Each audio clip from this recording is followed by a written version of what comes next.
शेवगाव येथील विद्यानगर भागात आप्पासाहेब हरवणे यांच्या कुटुंबियातील 4 जणांचे गळे चिरून हत्याकांड झाल्याची भयानक घटना घडली आणि या घटनेमुळे सर्वजण हादरून गेले। तपास कार्य पहिल्या दिवसापासूनच स्थानिक गुन्हे अन्वेषण विभागाकडे सोपवण्यात आले। आज घटनेच्या 3ऱ्या दिवसानंतरही खुनाचे काही धागेदोरे लागले नाहीत।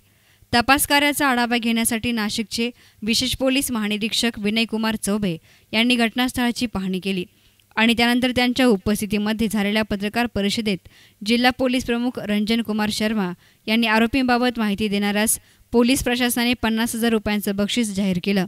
या प्रसंगी विभागीय पोलीस उपाधीक्षक अभिजित शिवतारे, अप्पर पोलीस अधीक्षक स्थानिक गुन्हे शाखेचे निरीक्षक दिलीप पवार, शेवगावचे पोलीस निरीक्षक सुरेश सपकाळे, सहाय्यक निरीक्षक नसरुद्दीन शेख, उपनिरीक्षक सुहास सट्टेकर आदी हजर होते।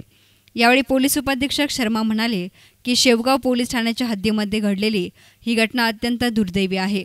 पहिल्याच दिवशी ही घटना अत्यंत गुंतागुंतीची असल्याचं स्पष्ट झालं होतं। त्यामुळेच सुरुवातीपासूनचा तपास स्थानिक गुन्हे अन्वेषण विभागाकडे सोपवण्यात आला। न्यायवैद्यक प्रयोगशाळा, ठसे तज्ञ, श्वान पथक त्या सर्वांच्या मोबाईल कॉलच्या डाटावरून तसेच अनेक संबंधितांचे जबाब घेत अशा वेगवेगळ्या दृष्टिकोनातून पोलीस यंत्रणा तपास करत असूनही अद्यापही कोणत्याच निष्कर्षापर्यंत येण्यासारखे धागेदोरे हाती लागले नाहीत। आरोपींबाबत कोणास काही माहिती असेल तर निसंकोचपणे ही माहिती द्यावी असं आवाहन करत माहिती देणाऱ्याच्या नावाची कोठेही वाच्यता होणार नाही। याबाबत माहिती देणाऱ्यास पोलीस खात्यामार्फत 50,000 रुपयांचं बक्षीसही दिलं जाईल असं घोषित केलं। यावेळी कोणाही संशयितास अद्याप ताब्यात घेण्यात आलं नसल्याचंही त्यांनी पत्रकारांच्या प्रश्नाला उत्तर देताना स्पष्ट करत ग्रामस्थांनी नागरिकांना बोलावे, शेवटी पब्लिकमधूनच धागेदोरे मिळण्यास मदत होत असते असंही ते म्हणाले। आपल्या शेवगाव पोलीस स्टेशनच्या हद्दीमध्ये दिवसपूर्वी जे फार मोठी घटना घडलेली आहे त्याच्यामध्ये हरवणे कुटुंबचे 4 लोक हे झालेले आहेत। यांच्यामध्ये तपासणी निमित्ताने सर्व फॉरेन्सिक एव्हिडन्सेस, त्यानंतर सर्व फिंगरप्रिंटचे एव्हिडन्सेस, त्यानंतर आणखी जे मोबाईलवर टॉपिंग वगैरेचे एव्हिडन्सेस आणि याबद्दलचे जितके साक्षीदार आहेत त्यांचे विचारपूस चालू आहे आणि जितके यांचे अँगल होऊ शकतात, थोडासा हे कॉम्प्लिकेटेड केस आहे परंतु जितके अँगलने यांचे तपास होऊ शकतात ते सर्व बाबीचे तपास चालू आहे। यांच्यामध्ये आज रोजी माननीय विशेष पोलीस महानिरीक्षक नाशिक परिक्षेत्र यांनी पण सुद्धा भेट दिलेली आहे, त्यांचे पण आम्ही मार्गदर्शन घेत आहोत। तसेच यांच्यामध्ये पहिल्या दिवसापासूनच आपल्याला कॉम्प्लिकेशन्स वाटत असल्यामुळे यांचे तपास पहिल्या दिवशीपासूनच लोकल क्राईम ब्रांचला देण्यात आलेला आहे आणि या ठिकाणी जे आपले STPO Shevgaon, additional SP Shriram स्वतः आम्ही सतत या गुन्ह्याचे तपासवर लक्ष ठेवून आहोत आणि यांच्यामध्ये जितके गोष्टी आहेत त्या सर्व गोष्टीचे बारकाईने तपास चालू आहे।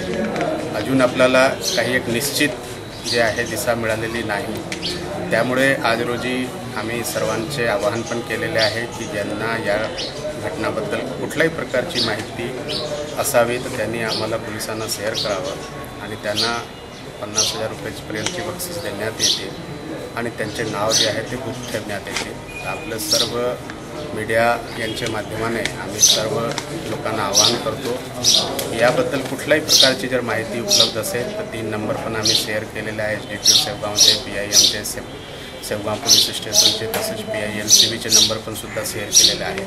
आमचे नंबर बहुतांश लोकांकडे आहेच, तरीही आपल्याकडे परत सांगून देतो की 8888 310000 या नंबरवर थेट SMS द्वारे किंवा फोन करून सांगू शकतात आणि त्यांचे नाव वगैरे कुठल्या प्रकारचे जाहीर करण्यात येणार नाही आणि त्यांना जर त्यांनी खात्रीशीर माहिती दिली तर 50,000 रुपयापर्यंतचे बक्षीस पोलीस खात्याच्या वतीने त्यांना देण्यात येईल। त्यामुळे आम्ही या जे केस आहेत ते उघडकीस आणण्यासाठी सतत प्रयासरत आहोत आणि यांच्यामध्ये जितके प्रकारचे अँगल होऊ शकतात तितके बरेचसे मार्गदर्शन आपण घेऊन बाकी सर्व लोकांना बोलून हे गुन्हा उघडकीस आणण्याचे आमचे सर्वोत्तरी प्रयत्न चालू आहे। सांगू करतो की जर त्यांना कुठल्याही प्रकारची माहिती, कारण हे कॉम्प्लिकेटेड केस आहे ते आम्ही सुरुवाती पहिल्या दिवसापासूनच सांगत आहोत, कारण एक निश्चित दिशा ठरवणारी कुठल्याही आपल्याला गोष्टी अजून मिळालेली नाही।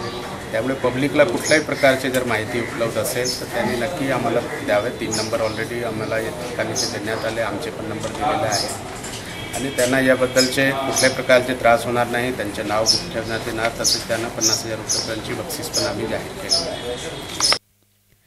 न्यूज रिपोर्टर संदीप दिहाड्राय, A9 मीडिया, शेवगाव।